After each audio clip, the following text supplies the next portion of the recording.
안녕하세요. 포닥 중 내가 배운 것들에 대하여 오늘은 코드로 살펴보는 Greedy Layer Wise Training에 대해서 공유하고자 합니다.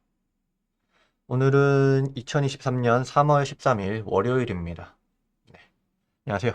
저는 충남대학교 데이터 네트워크 연구실의 컴퓨터공학 박사 문현수입니다. 이틀간 주말간 영상 안 올렸는데 좀 쉬고 싶기도 했고, 그리고 차를 운전 연수를 받느라 거의 한 10시간을 썼어요. 그래서 피곤해가지고 자느라 거의 뭐 쉬느라 못 찍었습니다. 그래서 오늘 다시 공부한 것들 공유하고자 합니다. 어쨌든 오늘 보는 건 결국 이 Greedy Layer Wise Training인데, 어, 지난번에 우리가 지금 PPF를 보고 있잖아요. 거기에서 언급하고 있는 굉장히 중요한 옛날 논문입니다. 저 보면 PPFL에 보면 요 T 안에서 Trusted Execution Environment 안에서 이 히든 레이어들을 이렇게 한 칸씩, 즉 레이어 와이즈 트레이닝으로 딱 들어갈 수 있을 만큼만 넣어서 학습을 한다라는 이야기를 하고 있어요. 그렇죠? 그러면 이제 과연 이 레이어 와이즈 트레이닝이 뭐냐? 라는 걸 우리가 알아야 되니까, 사실 이거 찾아보니까 굉장히 딥러닝의 시작, 거의 2006년쯤에, 4년인가 6년인가 그쯤에 나오면서 이 딥러닝의 시대를 이렇게 부흥기를 열었다라고 해도 과언이 아닐 정도의 굉장히 중요한 논문이었습니다. 그동안 제가 몰랐고, 근데 어쨌든 이 Trusted Execution Environment에서 사용하던 요거, 이 방법, 이 레이어 와이즈 트레이닝이 과연 무엇인가를 보고자 합니다. 결국 이 그리디하다는 걸 이사 제외하고 레이어 와이즈 트레이닝은 이제 심층망을 딥 네트워크를 한 칸씩, 즉 레이어별로 학습을 하겠다라는 겁니다. 그래서 결국 보면 처음에 예를 들어서 히든 레이어 1과 미지블 레이어, 이거 보통 이제 요거는 이제 X 데이터니까 데이터부터 히든 레이어 1만 학습하고, 그 다음에 이 학습한 모델을 여기까지를 고정시켜요. 딱 고정시켜서 더 이상 움직이지 않게. 그러면은 데이터가 들어오면 이 히든 레이어를 통과한 결과는 언제나 똑같겠죠. 그쵸. 히든 레이어는 트레이닝이 더 이상 되지 않으니까, 프리지에서 고정시켜 놓으니까. 그럼 사실상 여기는 데이터 인코딩의 역할을 하는 거고, 다시 이 히든 레이어 2만 학습을 시킵니다. 그리고 다시 또 그리디하게 여기까지 고정시키고 3번만 백 프로파게이션이 있다는 거죠. 포워드, 백 하면서 3번만 또 학습을 시킵니다. 그럼 이렇게 되면 결국에는 과거에 GPU 성능이 굉장히 낮았음에도 불구하고 히든 레이어를 한 칸만 학습하면 되니까 굉장히 GPU 성능이 낮아도 큰 레이어를 학습할 수 있는 장점이 있었습니다. 그래서 MLP가 굉장히 더 GPU의 성능이 끝도 없이 늘어나서 굉장히 좋아지면서 한 번에 큰 모델을 이제 학습하거나 혹은 뭐 그레디언트 뭐 베니싱 프로블럼 같은 뭐 역전파가 뭐 백프로파게이션이 좀 베니싱 되는 사라지는 문제들을 해결하기 위해서 뭐 심층 신뢰망이라는 DBN이라는 이런 게 사용된다고 합니다. 그래서 결국에는 심층 신뢰망 학습시키고 그거를 RBM으로 완전히 고정시키고 다시 위에 하나 레이어 올려서 학습, 하나 다시 올려서 학습, 뭐 이런 식으로 하는 걸 이제 Greedy Layer Wise Training이라고 부릅니다. 그래서 오늘은 어떻게 구현을 하냐? 저는 이제 컴퓨터 공학과에서 특히나 구현을 중심으로 하고 있으니까 어떻게 구현을 해서 학습을 이걸 만들어 볼 수 있는가에 초점을 맞추고 있습니다. 이 영상이. 그래서 샘플 코드를 계속 볼 건데, 결국 사이파 10 이미지로 이제 이미지 분류 모델을 학습해 볼 거고, 사이파 10 데이터는 이렇게 10개의 클래스 레이블에 대해서 32 x 32 컬러 이미지들입니다. 그래서 요것을 분류하는, 이제 분류하도록 만드는 그 데이터 모델 혹은 데이터 셋이라고 할 수 있겠습니다. 그래서 CNN을 만드는데 이제 CNN 모델을 단계별로 조금씩 추가해 가면서 결국 레이어 와이즈 트레이닝을 한번 만들어 보려 합니다. 그래서 예를 들어서 잠깐 들어가기 코드를 보기 전에 한번 보면 원래 요 레이어인데 이걸 학습을 하고 요 위쪽 컨볼루션 레이어를 고정시켜요. 그렇죠. 그래서 이거 고정시키면 여기에 트레인하지 않는, 학습하지 않는 거 딱 추가됐죠. 그 다음에 여기서 다시 여기는 새로 추가됐고, 아래쪽은 다시 새로 추가돼서 학습을 다시 합니다. 그렇죠? 이런 구조를 이제 레이어 와이즈 트레이닝이라고 부릅니다. 자, 그래서 코드를 한번 보면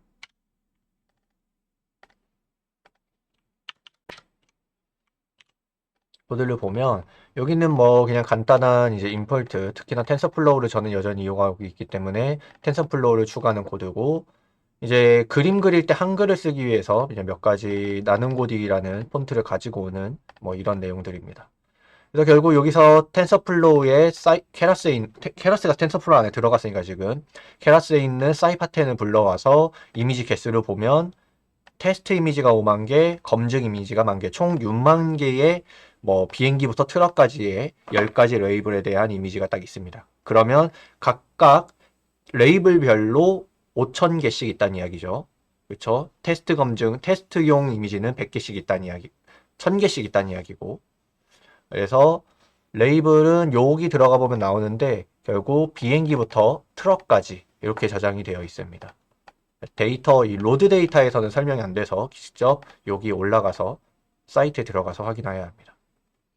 쉐입을 보면 32 x 32 그리고 컬러, 그래서 RGB 해서 32 x 32 3인 거고, 테스트도 당연히 똑같겠죠. 레이블은 당연히 1인 거고, 왜냐면 0부터 9까지 숫자니까. 예제 이미지를 살짝 보면 0번 이미지는 개구리입니다. 이렇게 32 x 32 컬러 이미지로 되어 있고, 보면 이게 결국 PNG로 저장되어 있기 때문에 0부터 255까지 되어 있죠. 근데 대부분 인공신경망은 이제 0에서 1 사이 혹은 마이너스 1에서 1 사이를 받으니까 2호로 나눠서 한번 이렇게 똑같이 만들어졌습니다. 데이터는 똑같습니다. 결국. 그렇죠? 왜냐면 범위가 똑같기 때문에 인트저냐 플로트냐 차이니까. 그래서 이렇게 만들어줄 수 있고요. 250으로 나눠서. 그 다음에 뭐 직접 메타데이터를 한번 분석하는 게 언제나 중요하니까 이렇게 각각의 레이블에 대해서 샘플 이미지를 하나씩 출력해 봤습니다. 그래서 비행기, 자동차, 새, 고양이, 사슴, 개개구리, 말, 배, 트럭 이렇게 10개의 레이블이 있는 걸 확인했고, 모델은 자 여기까지가 유지될 레이어들이에요. 일종의 CNN 레이어 하나, 히든 레이어 하나. 그래서 여기는 이제 클래시파이어고, 그래서 히든 레이어와 클래시파이어를 생성해서 서머라이즈 하면 이렇게 만들고, 여기가 히든 레이어, 아래가 클래시파이어. 컴파일해서 SGD로 학습했어요. 컴파일해서 학습을 진행하면 이렇게 51%부터 한 66% 정도까지 정확도가 오르고 딱 얼리 스타핑 걸려서 학습이 끝납니다. 얼리 스타핑은 이 밸리데이션 로스가 10번 이상, 10번 정도 자꾸 오르면, 즉 학습이 잘 안 되고 있으면 딱 멈추는 그런 기능을 합니다. 여기 콜백에서 얼리 스타핑이. 즉 이제 요 모델에서 이 모델로는 최대 한 66% 정도의 정확도가 나오는 거죠. 자, 요 코드가 재밌는데, 자, 그러면 결국 뭘 하는 거냐면 위에서부터 마지막 4개 빼고, 즉 클래시파이어 빼고 상단 부분은 다 트레이너블 펄스로, 즉 고정시킵니다. 그렇죠? 더 이상 이건 학습하지 않겠다. 그 다음에 가장 마지막 레이어 클래시파이어들을 다 팝하고 그 아래에 컨벌루전 레이어를 다시, 여기가 제2의 히든 레이어 추가. 그쵸? 제 똑같은 히든 레이어 추가했어요. 요것만 64로 바꾸고, 그 다음에 다시 클래시파이어 추가. 그쵸? 위에 고정을 트레이너블 펄스로 고정을 했으니까 여기에 이제 요 최상단부에 있는 여기까지는 트레이너블이 넌 트레이너블 파라미터로 바뀌었죠. 그쵸? 요거 더하면 딱 요 숫자 나오죠. 그리고 여기가 새로 나온, 이제 우리가 학습해야 할 새로운 이제 모델, 히든 레이어 모델입니다. 그 다음에 똑같이 학습을 하면 이제 아까 66%에서 결국 똑같이 67% 정도 왔다 갔다 하다가 트레이닝이 잘 안 됩니다. 어쨌든 간 트레이닝이 잘 안 된다고 보긴 어렵고 이 모델로는 사이파 성능에 한계에 다다랐다라고 보는 게 옳습니다. 그래서 어쨌든 결국 학습이 이렇게 잘 되는 걸 볼 수 있고 똑같이 저 모델도 이렇게 학습이 진행이 됩니다. 똑같은 방법으로 마지막에 크래시파이어 제거하고 나머지 트레이너블 다 펄스로 만들고 히든 레이 하나 추가한 다음에 크래시파이어 다시 추가해서 다시 한번 트레이닝 그러면 똑같이 쭉 진행이 돼서 학습이 이렇게 되면 결국 밸리데이션 셋이 이렇게 딱 깔끔하게 67% 수준으로 마무리되는 걸 볼 수 있습니다. 마찬가지로 이거를 만약에 얼리 스타핑을 구하지 않고 그냥 100번씩, 50번씩 트레이닝을 하면 이렇게 돼요. 여기선 70% 나오죠. 즉, 이 모델로는 최대가 70%인 거죠. 즉, 이 CNN 모델로 요 데이터 세트를 전부 다 막 굉장히 높은 정확도로 구분하기에는 좀 어렵다라는 이야기입니다. 그렇죠?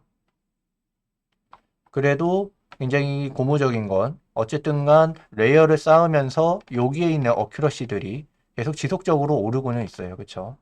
시간이 지남에 따라서. 오버피팅이 되는 거지 결국 학습이 안 되는 건 아니다. 그쵸? 그런 것들을 우리가 볼 수 있습니다.